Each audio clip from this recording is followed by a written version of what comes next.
اللہ تبارک و تعالیٰ نے یوں فرمایا ہے، اگر تم میری نعمتوں کو شمار کرو تو کر نہیں سکتے ہو، وَإِن تَعُدُّوا نِعْمَةَ اللَّهِ لَا تُحْصُوهَا۔ اللہ کے جو احسان ہیں اپنے بندوں پر، پوری دنیا کے انسانوں پر، کہ ان کو تم گننا شروع کرو تو ناممکن ہے، گن نہیں سکتے ہو۔ لہذا تمہیں یہ اعتراف کرنا پڑے گا کہ تم ناشکرے ہو، ظالم۔ هو الذی خلق لکم ما فی الارض جمیعا، جو کچھ بنایا ہے اس زمین میں تمہارے لیے بنایا ہے۔ وسخر لکم ما فی البر والبحر، پانیوں میں، خشکیوں میں جو کچھ ہے تمہارے لیے بنایا ہے۔ اور وَلَقَدْ كَرَّمْنَا بَنِي آدم، انسان بطور انسان، چاہے وہ کافر ہے چاہے وہ ایمان والا ہے، اللہ تعالیٰ فرما رہے میں نے اس کو عزت دی۔ انسان چاہے مسلم ہو یا کافر، مسلمان ہو کر فرما بردار ہو یا نافرمان، اللہ تعالیٰ نے اس کو ساری کائنات میں سب سے افضل بنایا۔ اس کے رہنے کے لیے یہ زمین اللہ نے بچھائی ہے۔ یہ کائنات اتنی لمبی چوڑی وسیع ہے کہ صرف اس گنتی کیا جائے انسان نے اپنی آنکھ سے، اور محدود اور بہت زیادہ ہے۔ جو دیکھا ہوا ہے دوربینوں سے، آلات سے، صرف اتنے کو اگر گنتی کیا جائے، 1 2 3 4 5 6 7 8 جو ستارے گردش کر، تو جنہوں نے دیکھا ہے انہی کا یہ کہنا ہے، سچ یا جھوٹ انہی کی گردن پر ہے۔ وہ یہ کہتے ہیں کہ صرف اس کائنات میں پھیلے ہوئے ستاروں کرنے کے لیے 300 کھرب سال کی ضرورت، صرف گنتی کرنا ہے، تحقیق نہیں کرنا، گننا ہے۔ تو یہ کتنی لمبی چوڑی کائنات اللہ تعالیٰ نے بنائی، اور پھر اس کے اوپر آسمان 7، پھر اس کے اوپر جنت، پھر اس کے اوپر کرسی، پھر عرش، اور پھر لوح محفوظ، پھر جہنم، پھر فرشتے۔ کتنا لمبا چوڑا نظام اللہ تعالیٰ نے بنایا۔ اس میں ایک چھوٹی سی زمین ہے، اگر ہم ریت کا ایک ذرہ اٹھا کے ہتھیلی پر رکھیں تو ریت کے ایک ذرے کو جو صحرا سے نسبت ہے نا، وہ ہماری زمین کو اس کائنات سے نسبت، شاید اس سے بھی چھوٹی۔ ویسے اگر ہم کائنات سے تھوڑا دور چلے جائیں اور اس زمین کو دیکھنا چاہیں تو یہ نظر نہیں آتی، یہ اتنی چھوٹی۔ جیسے ہماری زمین میں ایٹم ایک طاقت ہے لیکن نظر نہیں آتا، اتنا چھوٹا۔ تو اس کائنات میں زمین بھی ایک ایٹم ہے جو بہت طاقتور ہے، نظر نہیں آتا، یہ ناقابل دید چیز۔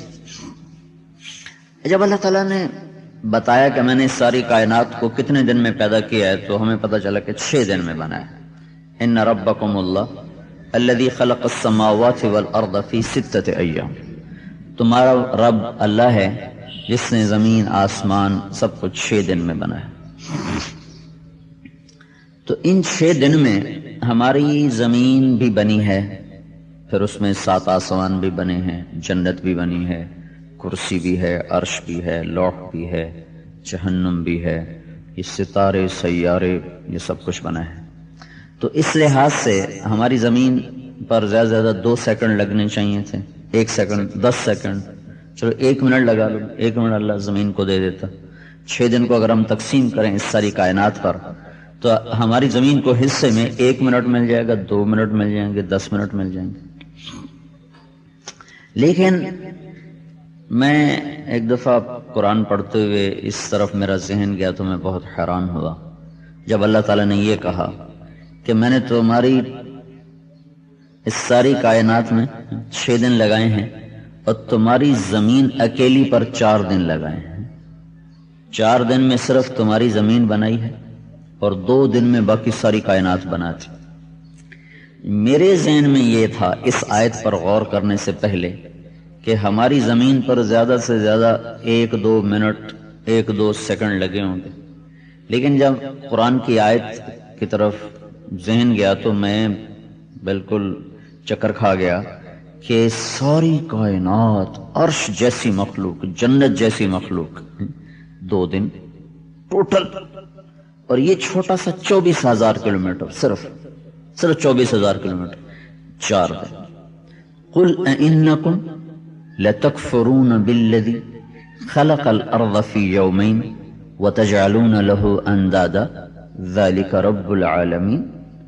آپ ان سے پوچھو تم کس رب کی نافرمانی کر رہے ہو جس نے تمہارے لیے زمین کو 2 دن میں تیار کیا، اس کا سٹرکچر اور ڈھانچہ تیار کیا، 2 دن اس میں لگائے، صرف اس کا خول بنانے میں اللہ تعالیٰ نے 2 دن لگائے۔ پھر اس کے بعد وَجَعَلَ فِيهَا رَوَاسِيَ مِن فَوْقِهَا، پھر پہاڑ، وَبَارَكَ فِيهَا، پھر اس میں برکتیں، وَقَدَّرَ فِيهَا أَقْوَاتَهَا، پھر اس میں پانی اور معدنیات اور گیسز اور پیٹرول اور پتہ نہیں کیا کچھ، فی یومین ہے، وقدر فیہا اقواتہا فی 4 ایام، 2 دن لگائے اس کو بھرنے میں اور 2 دن لگائے اس کو بنانے میں، تو اللہ نے کہا کتنے دن بن گئے؟ فی 4 ایام سواء للسائلین۔ غور سے سنو، میں نے 4 دن میں تمہاری دھرتی کو بنایا، اور یہ اتنا سا گیند ہے۔ پھر کیا کیا؟ ثم استوى الى السماء، پھر میں نے آسمانوں کی طرف توجہ کی، وہی دخان، ایک دھوپ تھا۔ پھر میں نے ان سے کہا ایتیا طوعا وکرہن، جھکو، قالتا اتینا طائعین، و جھکے، فقضاہن 7 سماوات، پھر میں نے 7 آسمان بنائے۔ 7 آسمان، پہلا آسمان، اب آپ اس کی وسعت کا اندازہ لگائیں کہ یہ جو ہماری ہے نا کہکشائیں، کھربوں کی تعداد میں، کہکشاں کہتے ہیں ستاروں کے مجموعے کو، مختلف مجموعے ہیں وہ ایسے چل رہے ہیں۔ تو جس کہکشاں میں ہمارا سورج، ہماری زمین ہے، یہ 17 اکٹھی چل رہی ہیں، 17 کہکشائیں اکٹھی چل رہی ہیں۔ یہ جو 17 کہکشائیں ہیں، ان کا جو فاصلہ ہے نا وہ ہے 20 لاکھ لائٹ ایئر، نوری سال۔ 20 لاکھ لائٹ ایئر کیا ہوتا ہے کہ اگر اس کے ایک کنارے سے ہم روشنی کی رفتار سے سفر شروع کریں، یعنی 1,86,000 میل فی سیکنڈ، اس رفتار سے ہم سفر شروع کریں اور 20 لاکھ سال ہم سفر کرتے رہیں، تو تب جا کر دوسرے کنارے پر پہنچیں گے۔ اور یہ چھوٹا سا پیمانہ ہے، چھوٹا سا، اور ایسی کوئی 10 کھرب سے زیادہ کہکشائیں حرکت میں ہیں۔ آسمان کی چھت اس کے اوپر ہے تو وہ کتنی بڑی بلا بنا، وہ آسمان کتنا بڑا بنا جس نے اتنے بڑے ستاروں کو چھت دی ہوئی ہے۔ جو سب سے دور ستارہ ہے جو ابھی تک دیکھا گیا، جو نہیں دیکھے گئے وہ جو دیکھا گیا، جو سب سے دور ستارہ ہے، اس کی روشنی کو ہماری زمین پر آتے آتے 14 ارب لائٹ ایئر لگتے ہیں، 14 ارب نوری سال، یعنی روشنی 1,86,000 میل فی سیکنڈ کی رفتار سے 14 ارب سال سفر کرنے کے بعد ہماری زمین پر پہنچتی ہے۔ یہ ساری باتیں میں نے تحقیق کی امریکہ جا کر نا، وہاں جو ہیوسٹن ہے جہاں یہ خلائی تحقیقات کا سب سے بڑا مرکز ہے، ناسا، اس میں مسلمان پروفیسر بھی کام کر رہے ہیں، ان سے یہ معلومات میں نے جمع کی، اکٹھی کی۔ تو اب آپ اندازہ لگائیں 14 ارب عام سال بھی ہوں تو کتنے گل چلی جاندی ہے، ہوگا 14 ارب روشنی کے سال ہوں تو پھر وہ کیا بن گیا۔ تو اب جو پہلا آسمان ہے اس کے اوپر وہ چھت کتنی بڑی ہوگی؟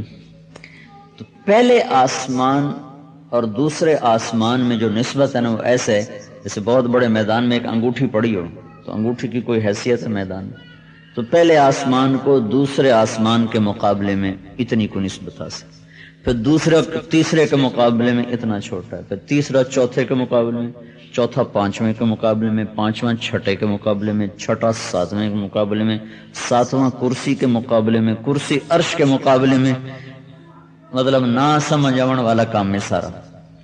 اور اس سب کو اللہ کہتا 2 دن لگائے، صرف 2 دن، اور صرف تمہاری فیصل آباد کی زمین پر 4 دن لگا دی۔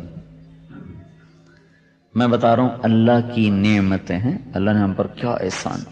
یہ جو میں یہ ایک سانس میرا نکلا، میرے اس سانس کے آنے اور جانے میں کروڑوں نظام حرکت میں آئے ہیں، تب یہ سانس میرا نکلا ہے۔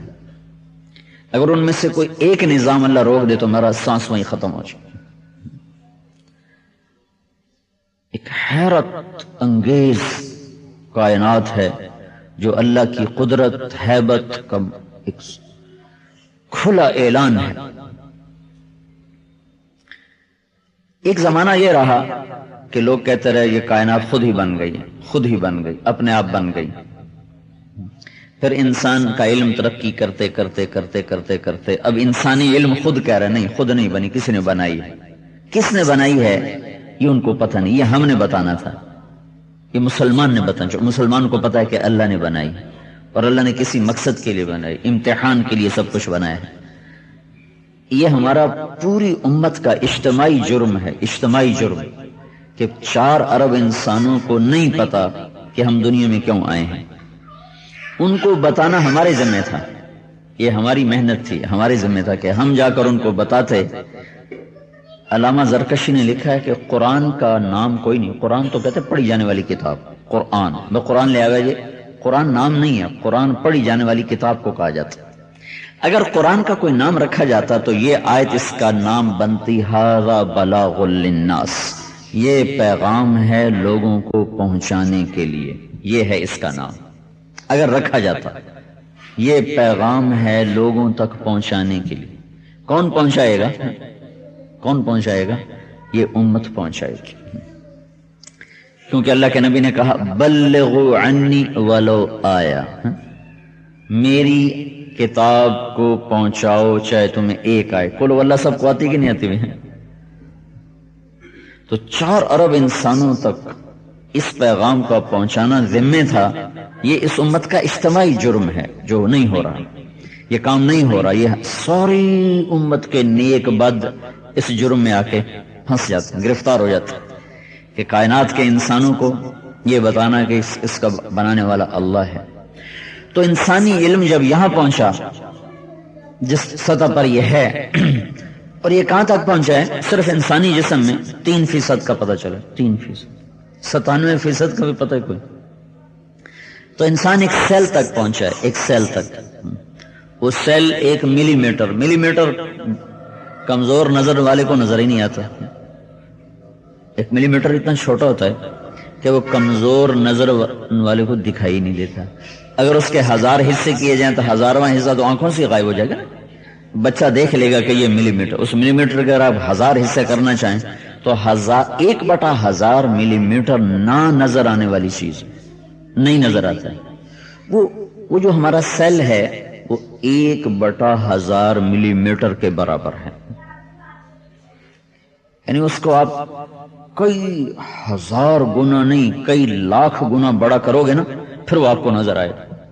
تو اس انسان نے ایسی چیزیں بنا لی ہیں کہ جو دیکھ لیتا ہے۔ وہ جو 1/1000 ملی میٹر ہے، اس کے اندر اس انسان کی پوری تاریخ لکھی ہوئی ہے۔ کتنی جلدوں میں؟ ایک انگریزی لندن کے نا لائبریری میں ایک کتاب ہے، وہ انسائکلوپیڈیا کی کتاب ہے، وہ اتنی موٹی کتاب ہے۔ وہ جو انسائکلوپیڈیا کی کتاب ہے اس کو سامنے رکھ کر اس 1/1000 ملی میٹر میں سے جو لکھا ہوا نکالا جائے تو اس کتاب کے برابر 928 کتابیں تیار ہوں گی۔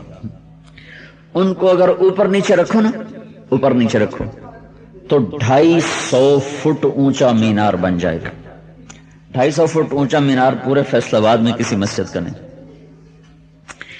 1/1000 ملی میٹر میں اتنی کتابوں کا ذخیرہ رکھ دینا، تو یہاں آ کر انسان بولا، دہریہ بھی بولا، آپ نہیں، کوئی ہے، کوئی ہے۔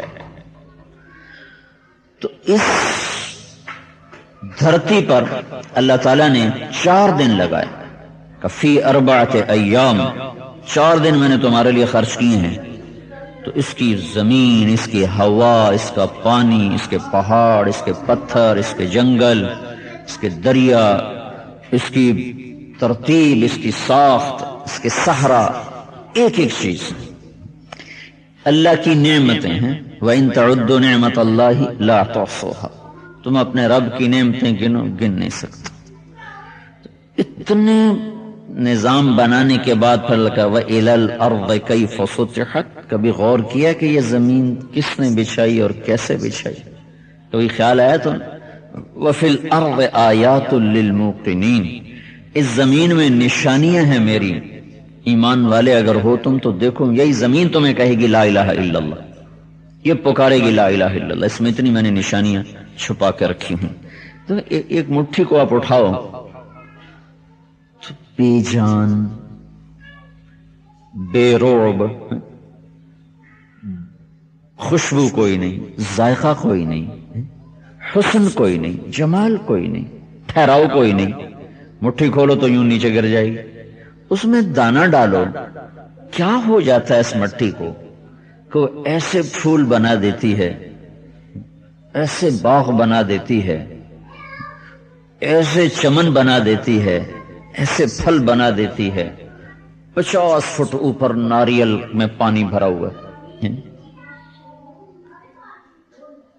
اور ہمیں گھر کی ٹینکی پر پانی پہنچانے کے لیے کتنی بڑی موٹر لگانی پڑتی ہے، پریشر پر پیدا کر پانی کو اوپر اٹھاتے ہیں، اور اللہ 50 فٹ اوپر پانی پہنچاتا ہے ناریل میں۔ وہ ایسا پانی ہے نہ زمین کے پانی کے مشابہ، نہ آسمان کے پانی کے مشابہ، اور ناریل کا خود کاٹو اور اس میں سے رس نکالو نہ اس کے مشابہ ہے، اس کے اندر تیار ہوتا ہے۔ میں بنگلہ دیش جب جاتا ہوں تو وہاں جیسے ہمارے یہاں پیش کرتے ہیں نا، یہ پیپسی پیو، کوک پیو، وہاں یہ نہیں پیش کرتے، وہاں پورا وہ ناریل اٹھا کے پیش کرتے ہیں، اس کو اوپر سے کاٹ کر نا اس کے اندر 3 سوراخ ہوتے ہیں، قدرت نے بنائے ہوتے ہیں جہاں سے وہ ناریل کا درخت نکلتا ہے۔ بعد میں اگر اس کو بیج بنا کے لگایا جائے تو اوپر 3 سوراخ ہوتے ہیں، ویسے وہ بہت سخت ہوتا ہے پتھر کی طرح، تو اتنا بڑا چھرا ہوتا ہے، اسے اس کو اوپر سے کاٹتے ہیں تو اس میں وہ نالی لگا دیتے ہیں، جیسے ہم آپ بوتل میں نالی لگا کے پیش کرتے ہیں تو وہ اس میں نالی لگا کے پیش کرتے ہیں، آپ نوش فرمائیں۔ اس کی لذت، اس کی خوشبو، اس کا ذائقہ عجب، اور اللہ نے بے شمار بیماریوں کے لیے اس کو شفا بنایا ہوا ہے۔ تو شوگر والے بھی پئیں تو کوئی مسئلہ، مٹھاس بھی ہے اور شوگر کے لیے مضر بھی کوئی نہیں ہے۔ تو یہ اللہ تعالیٰ کا اس مٹی میں کیا نظام ہے کہ وہ اپنے اندر تمیز کیسے پیدا کرتی ہے کہ مجھے ناریل کو لے جانا ہے 50 فٹ پر اور گاجر کو نیچے لے جانا ہے،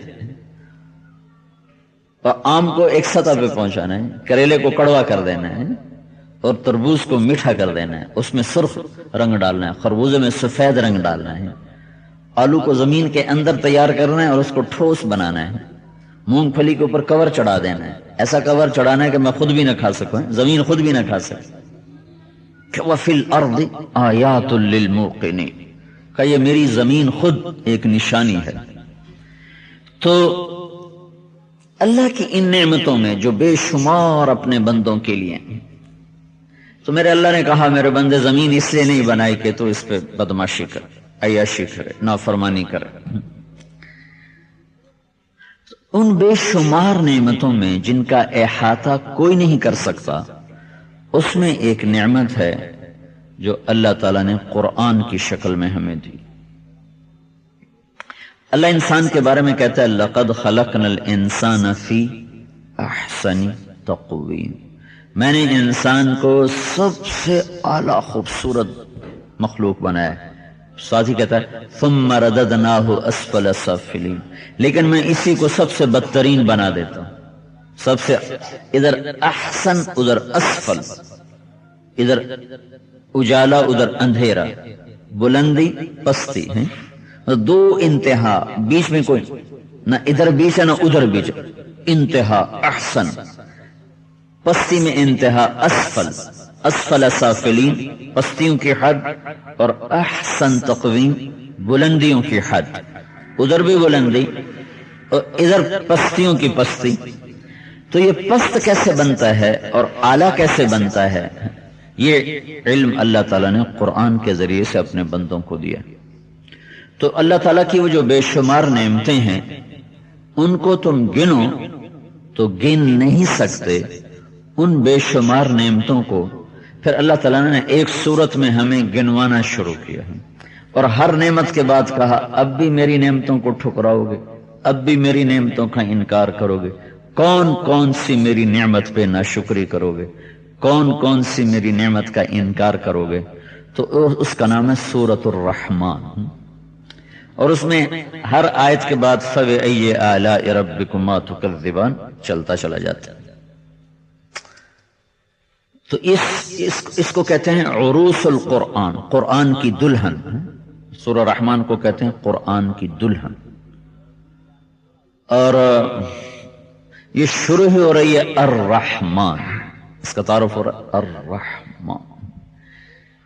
ان المتقین فی جنات و نہر, پچھلی صورت. تقوی والے جنت میں ہوں گے, نہروں میں ہوں گے. فی مقعد صدق, بڑا عالی شان مقام ہے. عند ملیک مقتدر, بہت بڑے بادشاہ طاقتور اقتدار والے کے مہمان ہوں گے. بڑے آدمی کا مہمان بھی تو موجیں کرتا نہیں. بادشاہوں کے مہمان جا کے بنو تو اپنے شایان شان آپ کی مہمانی کریں گے, آپ کے شایان شایان آپ کا استقبال کیا جائے گا. تو اوپر سورت ختم ہو رہی سورت قمر, اور سورہ قمر میں آخر میں اللہ تعالیٰ ارشاد, پہلے مجرمین کی بات آتی ہے کہ فلانے کو پکڑا, فلانے کو پکڑا, فلانے کو پکڑا, فذوقوا مس سقر, اور فحملنا علی ذات الواح ودسر, یہ پچھلی قوموں کے نام آ رہے ہیں. پھر آخر میں اللہ تعالیٰ ایمان والوں کو بتاتا ہے کہ وہ کہاں ہوں گے, کفی جنات, بڑے عالی شان باغات, اور کہاں ونہر, اور نہریں, ایک نہر نہیں انہار ہیں.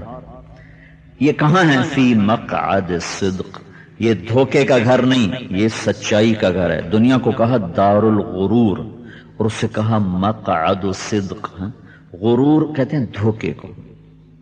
یہ جو کچھ آپ دیکھ رہے ہو نا, اس سب کو لگ رہا ہے یہ دھوکا ہے, ہر شے, اور موت پہ نظر آتا ہے کہ واقعی دھوکا تھا. اور اس کو آج کی سائنس نے ثابت کیا کہ یہ دھوکا ہے.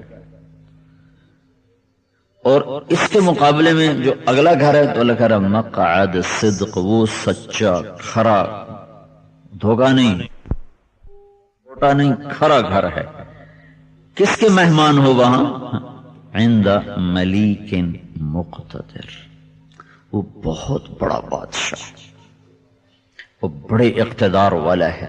وہ کون ہے, صرف چونکہ اتنا تعارف ہے نا, اور ذات کو پہچانا جاتا ہے صفات کے ساتھ, صفات کے ساتھ. میں وہاں نہر سے گزرا تو اس پر لکھا ہوا تھا محمد طارق جمیل, میاں محمد طارق جمیل. یہ میرا وراثتی جو باپ کی طرف سے زمین وراثت میں ملی ہے, اس میں یہ میرا نام ہے, میاں محمد طارق جمیل. تو وہاں بھی لکھا ہوا ہے. تو میں کہا اتنی مشابت میں نے زندگی میں طارق جمیل تو کئی ملے, لیکن یہ پورا وراثتی نام اکٹھا ہو جائے پہلی دفعہ زندگی میں دیکھا. لیکن پہلے لکھا تھا ڈاکٹر, تو ڈاکٹر سے تمیز ہو گئی کہ مولوی ہو رہے, ڈاکٹر ہو رہے, مولوی طارق جمیل ہو رہے تو ڈاکٹر طارق جمیل ہو رہے. تو ذات جو الگ ہوتی نا, صفات سے الگ ہوتی. صفات کے ذریعے سے ذات میں تفریق ہو, اے ہو رہے, اے ہو رہے. تو یہاں چونکہ ایک اجمالی بات, بہت عظیم بادشاہ ہے اور بڑا طاقتور ہے. یہ کون ہے, کون کا, الرحمن. یہاں سے اگلی سورہ شروع الرحمن. چونکہ ملیک اور مقتدر میں ہیبت تھی نا, جلال تھا. تو اگر تم کسی بڑے کوڑے آدمی کے مہمان بن جاؤ تو ایویں ساتھ اوڑ سو کے رانا میں پتہ نہیں پھوک سٹی ہے کہ نہ سٹی ہے. نہیں, کوڑے بندے دے مہمان بنے ہیں, پانی پیوی کہ نہ پیوی, تو ایک ڈر رہنا تھا نا. تو اس لیے ملیک و مقتدر کے لفظ جلال کو بتاتے تھے, ہیبت کو بتاتے تھے, کبریائی کو بتاتے تھے. تو اللہ تعالیٰ نے پھر آگے اس کو مکمل کیا کہ وہ ہیبت والا, جلال والا, کبریائی والا کون ہے, کہ الرحمن. اس کا جلال اور ہیبت مجرموں کے لیے, اپنوں کے لیے نہیں ہے, فرما برداروں کے لیے نہیں ہے. کون ہے, الرحمن. الرحمن اللہ کے رحم کو بتانے میں سب سے طاقتور لفظ. اللہ کا نام رؤوف بھی ہے، حنان بھی ہے، منان بھی ہے، رحیم بھی ہے، کریم بھی ہے، جلیل بھی ہے۔ یہ سارے وہ نام ہیں جو اللہ تعالیٰ کی رحمت کو بتاتے ہیں، اللہ تعالیٰ کی رحمت کو بتاتے ہیں۔ مومن بھی ہے، السلام بھی ہے، المومن بھی ہے، اور خالق بھی ہے، باری بھی ہے، مصور بھی ہے، الغفار بھی ہے، الوہاب بھی ہے، الفتاح بھی ہے۔ یہ سارے نام اللہ تعالیٰ کے رحم کرم کو بتانے کے لیے ہیں، اور بہت سے معنی کے ساتھ۔ اللہ کے رحم کرم فضل کو بتانے میں سب سے طاقتور جو صفت اللہ کی ہے وہ ہے الرحمن۔ الرحمن میں جو رحمت ہے وہ اور کسی لفظ میں نہیں، لہذا ہم جب شروع کرتے ہیں نا تو کہتے ہیں بسم اللہ الرحمن الرحیم۔ قرآن کی پہلی سطر پر جب نظر پڑتی ہے تو لکھا ہوتا ہے بسم اللہ الرحمن الرحیم۔ اللہ کا جو پہلا تعارف ہے، اللہ کون ہے بھائی؟ اللہ کون ہے؟ تو اللہ رحمان، اللہ رحیم، دو رحمت کی صفتیں ساتھ ساتھ اللہ لے کر آئے۔ پھر رحمان میں جو مطلب اللہ تعالیٰ نے بیان کیا ہے اپنی رحمت کا، وہ کسی بھی رحمت کے اور صفت میں وہ مطلب نے رؤوف بھی ہے، رحیم بھی ہے، حنان بھی ہے، منان بھی ہے، دیان بھی ہے، اور کریم بھی ہے، جلیل بھی ہے، اور خالق بھی ہے، اور رب بھی ہے، اور فتاح بھی ہے، رزاق بھی ہے، یہ ستار بھی ہے۔ ان سب میں الرحمن اللہ کی رحمت کی تعبیر میں سب سے طاقتور لفظ، لہذا شروع ہی الرحمن سے ہوتا، بسم اللہ الرحمن الرحیم۔ تو جو وہ اللہ، وہ ملیک، وہ مقتدر جس کے تم مہمان جا کے بنو گے سچائی کے گھر میں، کھرے گھر میں، دھوکے گا نہیں کہ آج بنایا کل مر کے قبر میں چلے گئے۔ اب اس کے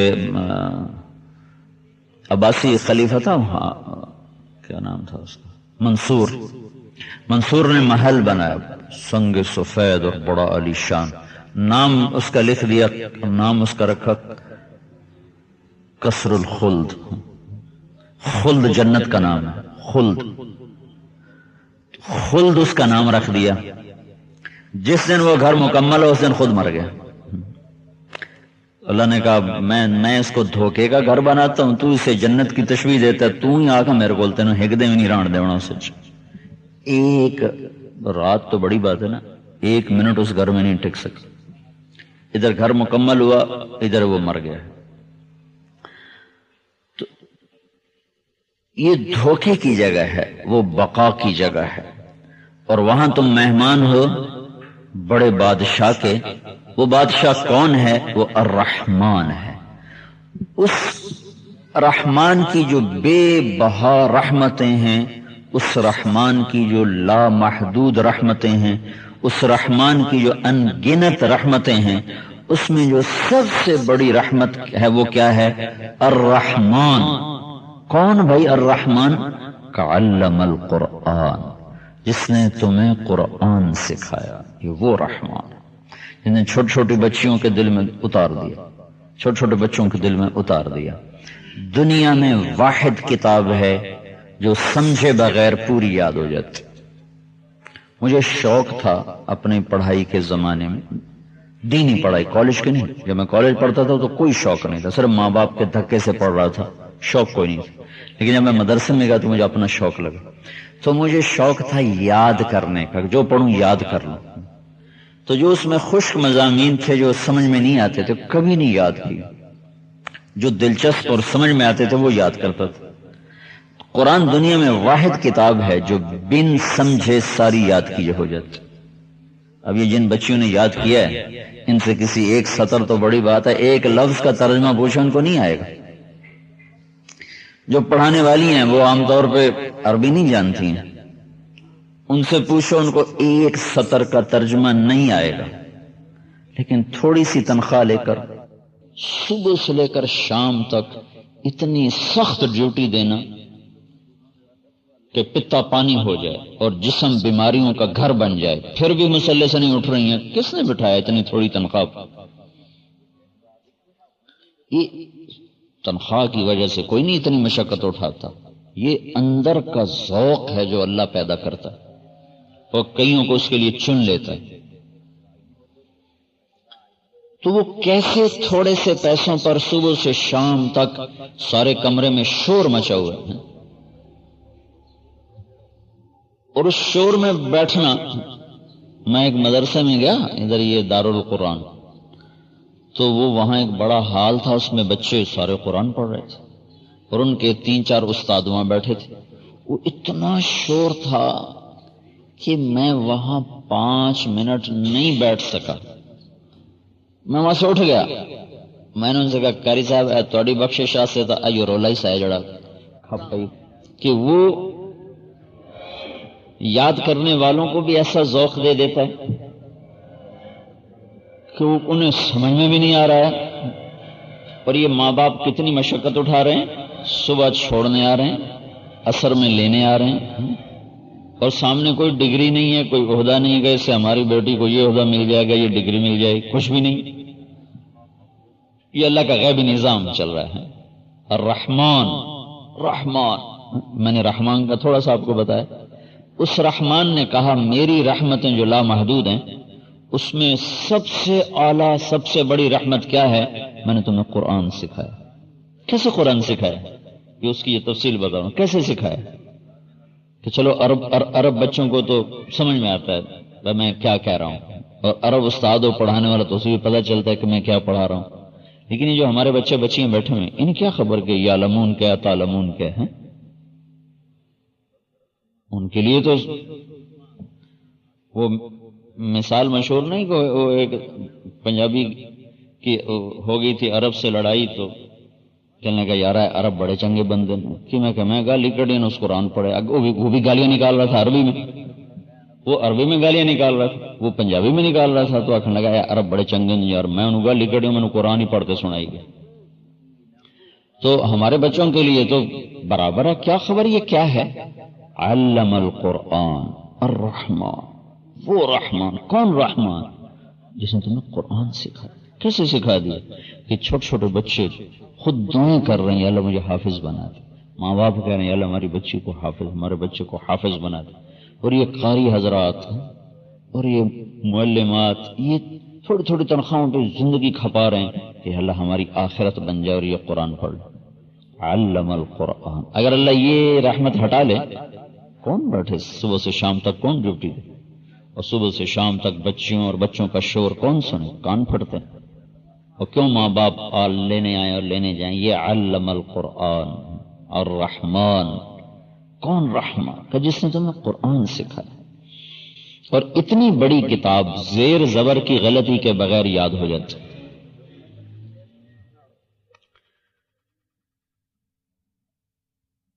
پرائیویٹ میں جب پڑھتا تھا نا تو حفظ کا شعبہ بھی تھا، غیر ملکی بچوں کے لیے تھا، غیر ملکی بچے حفظ کرتے تھے۔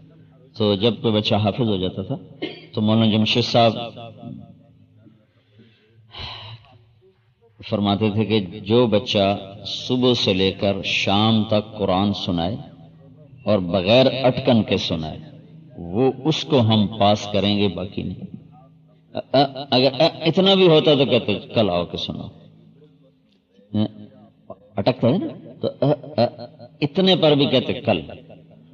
تو کتنے بچے میری آنکھوں کے سامنے، میں کتابیں دینی پڑھتا تھا، استاد مولانا جمشید صاحب غیر ملکی بچے جو تھے ان کو حفظ کراتے تھے، تو جن کا مکمل ہو جاتا تھا وہ اپنی تیاری کرنے کے بعد تہجد میں شروع کرتے تھے اور عشاء پہ جا کر وہ والناس پہ پہنچتے تھے بغیر اٹکن کے، کے بغیر پہنچتے تھے۔ تو یہ دنیا میں منفرد چیز ہے، یہ واحد کتاب ہے جس کے ساتھ اللہ تعالیٰ کا یہ نظام چل رہا ہے۔ 1935 میں جرمنی بہت طاقتور ہو گیا تھا، 1940 میں اسے جنگ ہی چھیڑ دی تھی، تو اس کے پادریوں نے نا تورات اس کو بائبل کو اکٹھا کیا، انجیل کے 70 نسخے اکٹھے کیے۔ تو ان نسخوں میں، ان 70 کتابوں میں اتنا ہیر پھیر اور اختلاف تھا کہ دن اور رات کا فرق، وہ حیران ہو گیا بھئی یہ کیا آسمانی کتاب ہے کہ اس میں ایک مضمون اس کتاب میں کسی اور طرح، دوسرے میں کسی اور طرح، تیسرے میں کسی اور طرح، یعنی کوئی شے رلدی کوئی نہیں۔ تو پھر ان کو خیال ہے کہ مسلمانوں کا قرآن اکٹھا کرو، اس کو بھی چیک کرو. تو اپنے تو انہوں نے 70 نسخے اکٹھے کیے اور قرآن کے 40,000 نسخے اکٹھے کیے. اور 1935 میں پریس کوئی نہیں تھا، زیادہ ہاتھ کے نسخے تھے، تھوڑا بہت پریس کا کام تھا. 40,000 نسخوں پر انہوں نے بیٹھ کے شروع سے لے کر آخر تک پوری تحقیق کی، کسی ایک جگہ بھی زیر زبر کا فرق بھی نہ دیکھ سکے. تو وہ مجبور ہو گئے یہ ماننے پر کہ کوئی ہو رہی کا چکر ہے، یہ ہیٹھ والا چکر کوئی نہیں، پر ایمان تو مقدر سے ملتا. تو یہ الرحمن، کون الرحمن میں کہا علم القرآن. اچھا اس کے بعد کہا خلق الانسان. سب سے بڑی رحمت کیا ہے؟ اس نے تمہیں قرآن سکھایا.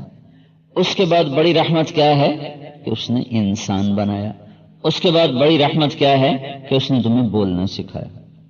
کیونکہ دنیا میں صرف انسان بولتا ہے، کوئی چیز نہیں بولتی سوائے انسان. زبان تو اور مخلوق کی ہم سے بھی بڑی، کتنی لمبی لمبی زبانیں، گائے کی، بھینس کی، اونٹ کی، زرافے کی، کتنی لمبی لمبی زبانیں. کتے کی باہر نکلی ہوتی، نہیں بول سکتے. ہم اپنے احساسات کو الفاظ میں ڈال لیتے اور آگے ایک انتہائی پیچیدہ نظام کے ساتھ آگے آپ کے کانوں سے ٹکرا کر وہ مفہوم میں تبدیل ہو رہا. میرے بولنے آپ کے سننے میں کوئی فاصلہ تو نہیں ہے، ایک دم ساتھ ساتھ ساتھ ساتھ ساتھ ساتھ. حالانکہ اس میرے بولنے کے لیے انسانی دماغ میں اللہ تعالیٰ نے رکھا ہے سارا نظام پورے جسم کا. تو اس میں وہ حصہ جو بولنے کے لیے نظام بناتا ہے، اس کو دماغ میں سب سے زیادہ جگہ اللہ نے دی.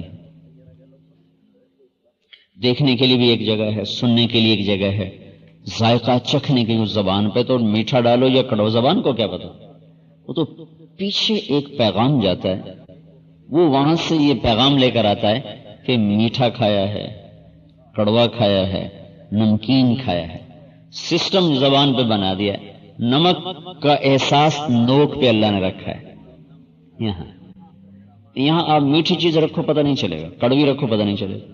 اور میٹھے کا احساس درمیان میں رکھا ہے، درمیان میں، اور کڑوے کا احساس سب سے آخر میں رکھا ہوا ہے.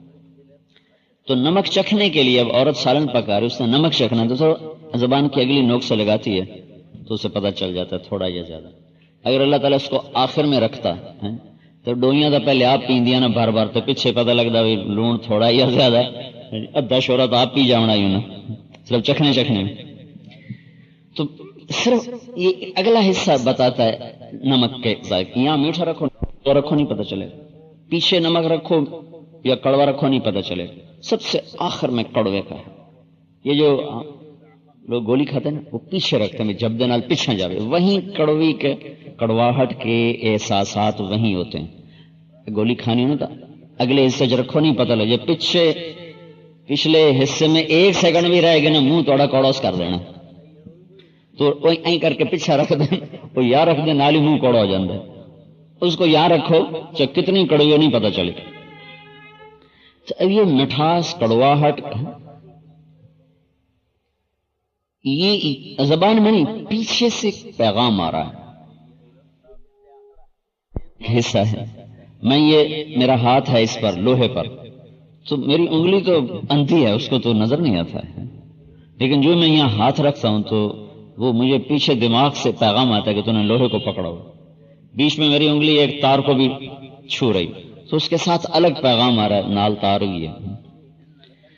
تو یہ سارے دماغ کے اندر اللہ نے نظام بنائے. اس میں بولنے کا جو حصہ ہے نا، جس سے میرے الفاظ کنٹرول ہو رہے ہیں، وہ سب سے زیادہ جگہ اللہ نے بولنے والے خانے کو دی ہوئی. تو الرحمن بڑی ذات ہے رحمان. اس کی رحم کی سب سے بڑی چیز کیا ہے؟ علم القرآن، اس نے قرآن سکھایا. پھر کیا خلق الانسان، انسان بنایا. پھر کیا علمہ البیان، تمہیں بول سکھایا. پھر اس کی کیا الشمس والقمر بحسبان، چاند سورج کو تمہارے لیے دن رات کا، سال مہینوں کا حساب بنانے کے لیے تیار کیا.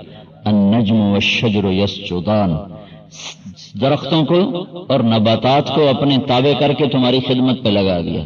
والسماء رفعها ووضع الميزان ألا تطغوا في الميزان وأقيموا الوزن بالقسط ولا تخسروا الميزان. آسمان کو بلند کیا اور اس میں ایک نظام عدل قائم کیا کہ کوئی چیز ادھر ادھر نہیں جاتی، تاکہ تمہارا ترازو بھی صحیح تولے اور تمہارے اخلاق بھی صحیح ترازو میں ہوں اور تمہاری زبانوں پر بھی عدل کا بول ہو، کسی کی دل آزاری کا اور کسی کے ساتھ سختی کا، بدتمیزی کا اور غصے میں پھٹ جانا اور خوشی میں اپنی حد سے آگے بڑھ جانا یہ نہ ہو، بلکہ تم بھی عدل اعتدال کے ساتھ چلو. والارض وضعها للانام، پھر زمین فیہا فاکہۃ پھل، والنخل ذات الاکمام، پھر تمہارے لیے اس نے کھجوریں لگائیں اور پھل لگائے، اور پھر والحب ذو العصف والریحان، پھر تمہارے لیے بڑے خوبصورت پھول لگائے، پھر تمہارے لیے دانہ دانہ کے ساتھ بھوسا تمہارے جانوروں کے لیے، جانور تمہارے لیے. پھر کہا فبأي آلاء ربكما تكذبان، اب میرے رب کی کس کس نعمت کو جھٹلاؤ گے. پھر اس کے بعد اللہ آگے چلنا شروع ہو گیا ہر آیت کے بعد. جب دوزخ کا بیان، آگے 2 جنتیں ہیں اور پہلے جہنم کا ذکر ہے، پھر 2 جنتوں کا ذکر. جنت کے 7 دروازے ہیں، جہنم کے 7 دروازے ہیں. تو فبأي آلاء ربكما تكذبان دوزخ کے ذکر میں 7 دفعہ آیا ہے. سنفرغ لكم أيها الثقلان سے لے کر هذه جهنم التي يكذب بها المجرمون يطوفون بينها وبين حميم آن فبأي آلاء ربكما تكذبان. یہ 7 دفعہ مکمل ہو رہا ہے. تو یہ قرآن بڑا خوبصورت کلام ہے، کیا عجب نظام ہے. تو جہنم کے 7 دروازے ہیں، تو یہاں دوزخ کے بیان میں فبأي آلاء ربكما تكذبان 7 دفعہ.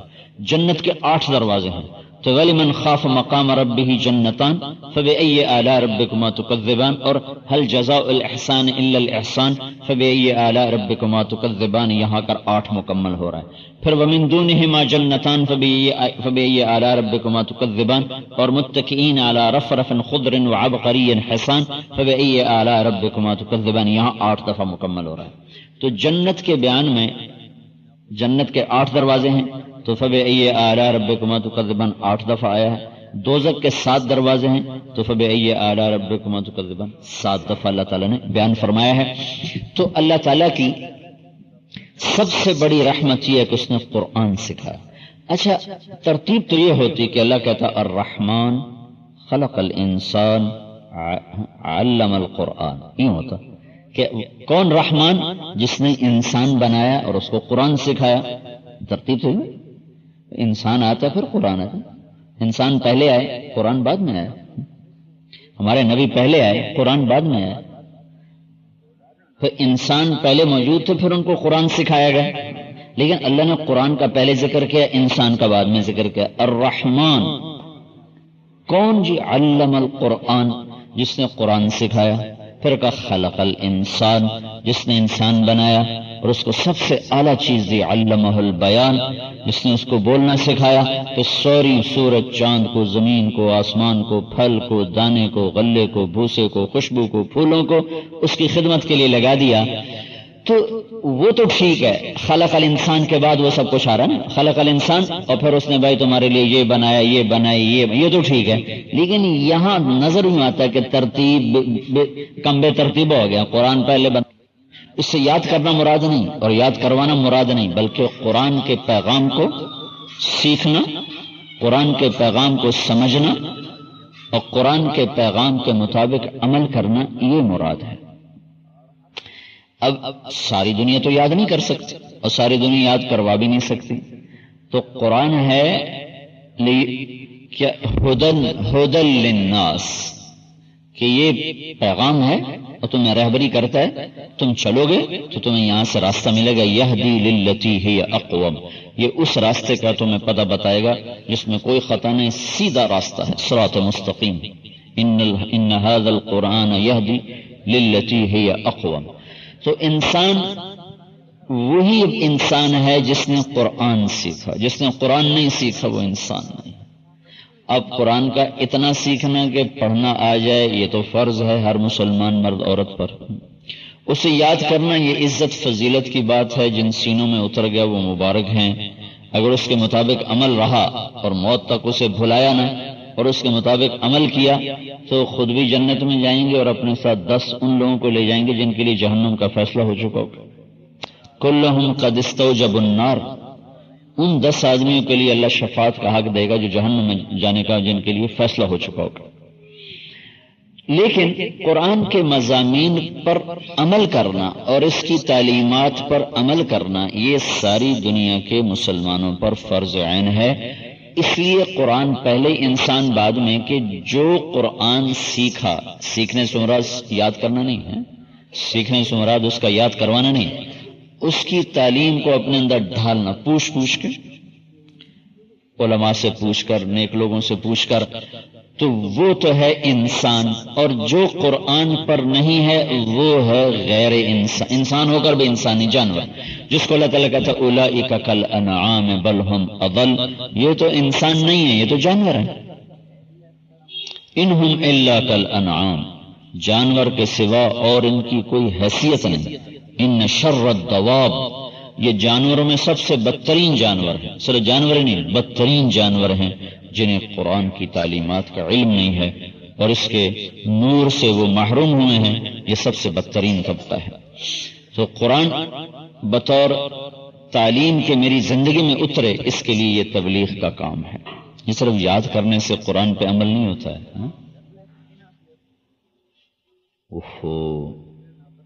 یہ ہم نے 1996 میں نا یہ فلمی اداکاروں میں اور سٹیج کے اداکاروں میں کام شروع کیا تھا.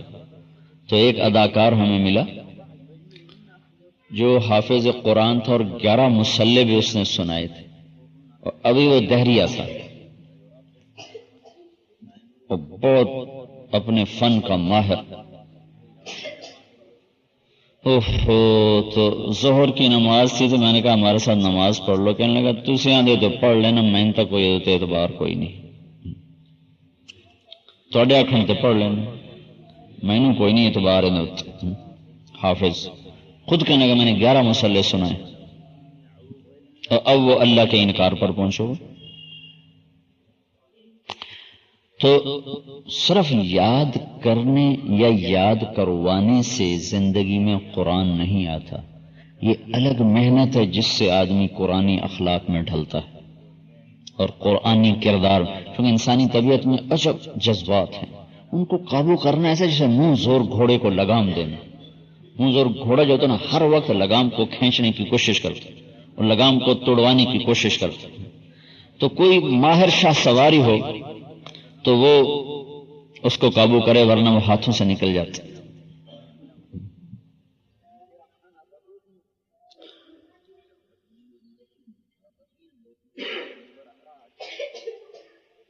تو یہ جو تبلیغ کا کام ہے، اس میں نکلنا مردوں عورتوں کا، یہ اس قرآن کی تعلیم میں اپنے آپ کو ڈھالنے کی محنت ہے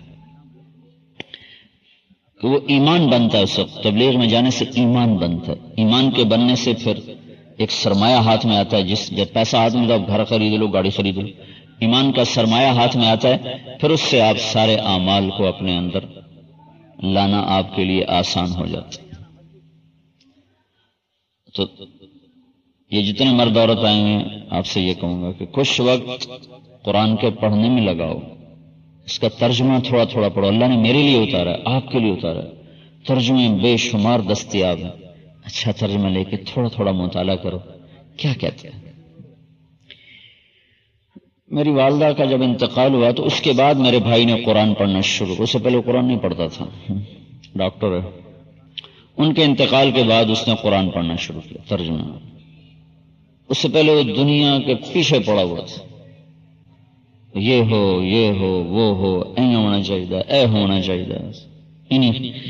تو جب قرآن پڑھن تو ایک دن اس سے کہنے لگا یار اسی تو ایویں دنیا نو وڈا لے کے جان مار چھڈی، اے تو قرآن ہے تو شاہی کوئی نہیں. ان خود بول پڑا کہ اسی تو ایویں دنیا دے مگر لگے رہ گئے تو قرآن تا دنیا شاہی کوئی نہیں. اس کے بعد اس کا اتنا ذہن بدلا، بالکل یو ٹرن اس نے لے لی. تو قرآن کے ساتھ کچھ لمحے آپ گزارا کریں، جن کو اللہ نے کچھ پڑھنے کا سلیقہ دے دیا ہے، اور اب ان پڑھ ہونا بھی ایک بہت بڑی تکلیف دہ چیز ہے. اگر آپ اخبار پڑھ سکتے ہیں، اردو رسالہ پڑھ سکتے ہیں، اور اردو ناول پڑھ سکتے ہیں تو آپ کچھ وقت قرآن کے ساتھ گزارا کریں، اور اس کی جو خاص طور پہ مکی صورتیں، جو صورتیں مکے میں نازل ہیں، ان کا مطالعہ کیا کریں۔ ایک رکوع روز پڑھ لیں، کیا زور لگتا؟ کوئی اچھی اردو کی تفسیر، اس کو آپ روزانہ پڑھنا شروع کریں، یہ قرآن آپ کے اوپر ایک اثر چھوڑے گا۔ اس کی تعلیمات میں ایک سحر ہے، چونکہ کلام اللہ ہے، کلام اللہ۔ ہماری بدقسمتی ہے کہ ہر گھر میں اخبار پڑھا جاتا ہے، صبح صبح اٹھ کے پہلے مرد پڑھتے ہیں پھر عورتیں پڑھتی ہیں، لیکن قرآن نہیں پڑھتے کہ میں دیکھوں میرا اللہ مجھ سے کیا کہہ رہا ہے۔ حالانکہ اللہ نے عورتوں سے بھی خطاب کیا ہے، مردوں سے بھی خطاب کیا ہے، دونوں قوموں سے اللہ تعالیٰ مختلف جگہ۔ اور یا ایھا الذین آمنوا میں عورتوں سے بھی بات ہے، مردوں سے بھی بات ہے، اے ایمان والو، مرد عورت دونوں۔ ان المسلمین والمسلمات والمؤمنین والمؤمنات والقانتین والقانتات والصادقین والصادقات والصابرین والصابرات والخاشعین والخاشعات والمتصدقین والمتصدقات والصائمین والصائمات والحافظین فروجہم والحافظات والذاکرین اللہ کثیرا والذاکرات۔ یہ سارا مرد عورت مرد عورت مرد عورت کا کٹھا کٹھا اللہ تعالیٰ بیان کرتا چلا رہا۔ میرا اللہ مجھ سے کیا چاہتا ہے؟ تو کچھ وقت نا سب سے کہوں گا قرآن کے ساتھ گزارا کریں، اور اللہ کے نبی کی سیرت کے ساتھ چند صفحے اس میں سے پڑھا کریں، چند صفحے قرآن سے پڑھا کریں، تو یہ منہ زور گھوڑے کو لگام دینے والی بات، ورنہ یہ بے لگامہ ہو جائے گا۔ جس کا بھی بے لگامہ ہوگا پھر اس کو جہنم میں گرائے گا، پیچھے نہیں گرائے گا۔ بچڑے جو کھڈے میں گر جاؤ، جو ٹانگ بج گئی، باں بج گئی، چلو پیچھے بنا لی، جڑا لی، لیکن اگر یہ لگام چھوٹ گئی تو یہ جہنم کے کھڈے کے علاوہ اور کہیں نہیں گراتا۔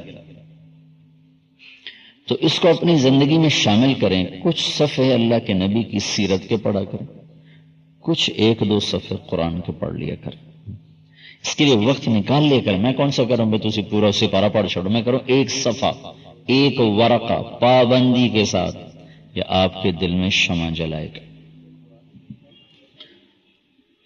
اور اللہ تعالیٰ آپ کو عمل کے لیے جذبہ آپ کو نصیب فرمائے گا۔ اور آپ سے کہہ رہا ہوں مہینے میں 3 دن جماعت میں جایا کر، اپنی مستورات کو بھی لے جایا کر، تو اللہ تعالیٰ اپنے فضل و کرم سے آپ کے اندر بھی، آپ کی عورتوں کے اندر بھی دین کے جذبے پیدا کرے گا۔ جو چیزیں انسانی طبیعت میں اتر چکی ہوتی ہیں نافرمانی کی، ان کو اکھاڑنا مشکل ہوتا ہے، لیکن یہ دعوت کا ماحول ایسا ہے کہ وہ اپنے آپ اندر سے نکل جاتے اور زندگی صراط مستقیم پر آ جاتی۔ کیونکہ اس وقت اپنی نسل کو بچانا، جو اسکول دیکھو تو لڑکے لڑکیاں اکٹھے، بازار دیکھو تو مرد عورت اکٹھے، دفتروں میں جاؤ مرد عورت اکٹھے، یہ مرد عورت کا آزاد اختلاط یہ تباہی اور بربادی ہے۔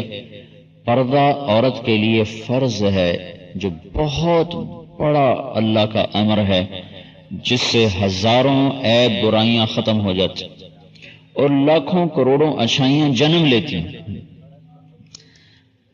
لیکن چونکہ طبیعتیں آزاد ہو گئی ہیں، تو یہ وہ ضیاء الحق نے عورت کی گواہی کو آدھا کا قانون پاس کیا، تو مال روڈ پہ عورتوں نے جلوس نکال اللہ کے قرآن کے خلاف ہی۔ کہتے ہیں میں حکومت سے دین نہیں آتا ہے، دین تو اندر کے جذبوں سے پیدا ہوتا ہے۔ تو اللہ چونکہ تربیت نہیں ہوئی نا، ویسے ٹھونک دیا تو وہ بغاوت پر آ گیا۔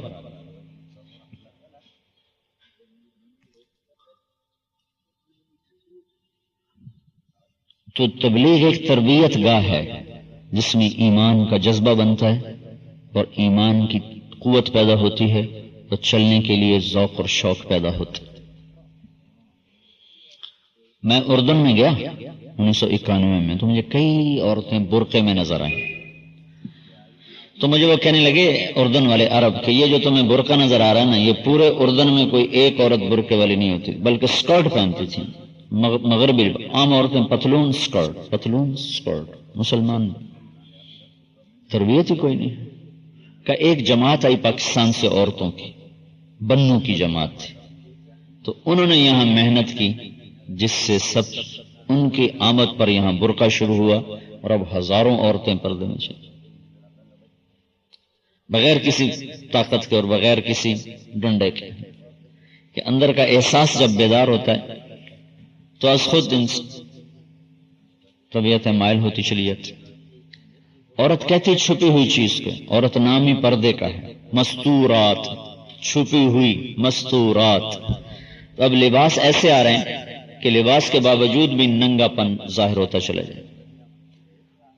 وہ مجھے جنید جمشید بتا رہا تھا کہ جو ویسٹ، جو جتنا مغرب ہے نا، ان کی جہاں یہ دو چیزیں چالو کر دینا تو وہاں یہ مطمئن ہو جاتے ہیں کہ بس ہوں کوئی لوڑ نہیں سانو اتنے بم مارنا۔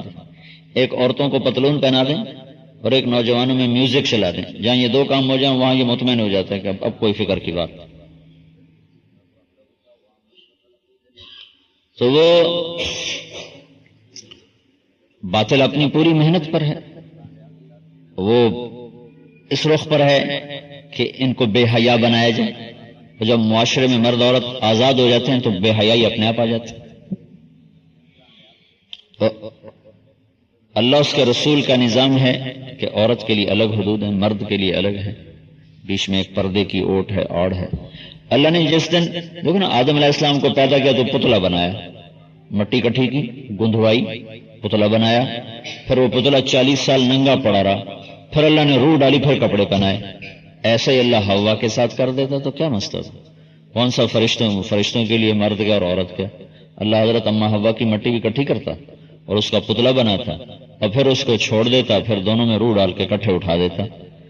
اللہ تعالیٰ نے عورت کو ایسے پیدا کیا کہ نہ فرشتوں کو پتہ چلا نہ آدم کو پتہ چلا۔